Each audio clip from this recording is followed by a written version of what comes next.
Nwunye aka na-achị Anambra Steeti Odoziaku nọnye Soludo kwuola na ya ga-aga n'iru na-akpọkọpụta ụmụnwaanyị na burukwa obuzu egwu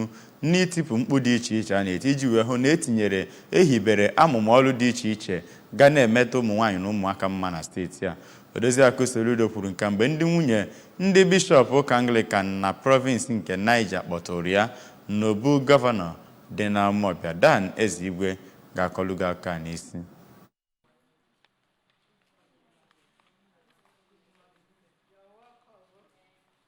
Ya bụ Niger Province nke Anglican Communion bụ nke chịkọtara dayọsis ruru 9 n'ọnụọgụ na steeti a nakwa akụkụ nke Enugu steeti ka ọ na-agwa ya bụ ndị nwunye ndị bishọp okwu. Oriakụ Soludo kwuru na gọọmenti steeti a emepego ọtụtụ ihe mmekọrịta nakwa ahụike n'ebe o metụtara agụmakwụkwọ nakwa ịkwalite ụmụ nwaanyị nakwa ndị ntorobịa ka ọ na-ekwe nkwa ịga n'iru na-akpọkọta ụmụ nwaanyị nọ na steeti a ọnụ maka ichegharị echiche. Ya bụ nwunye gọvanọ kwuru na ụmụ nwaanyị dị mkpa n'ịkwalite obodo ka ọ na-agwa ha maka ya bụ amụma healthy living nke ọ na-akwalite. Oriakụ Soludo gwara ha ka ha gbaa mbọ leba anya n'ihe ndị a na-awalitezi ugbu a n'ụlọ akwụkwọ nke adịghị mma ma gwa ha ka ha gbaa mbọ na-arụ ọrụ ha dịka ezigbo nne. Na mbụ ka onye ndu ndị otu ahụ bụ nwunye Archbishop nke Province of the Niger nakwa Bishop nke Ọka Diocese Oriakụ Chioma Ibezim kwuru na ihe kpatara ha ji bịa njem ahụ bụ ka ha gwa ya maka amụma nke ha ma lekwa anya ebe ha abụọ ga-ejikọta aka ọnụ. Ọ kọwara ya bụ healthy living nke Oriakụ Soludo dịka ihe dị mkpa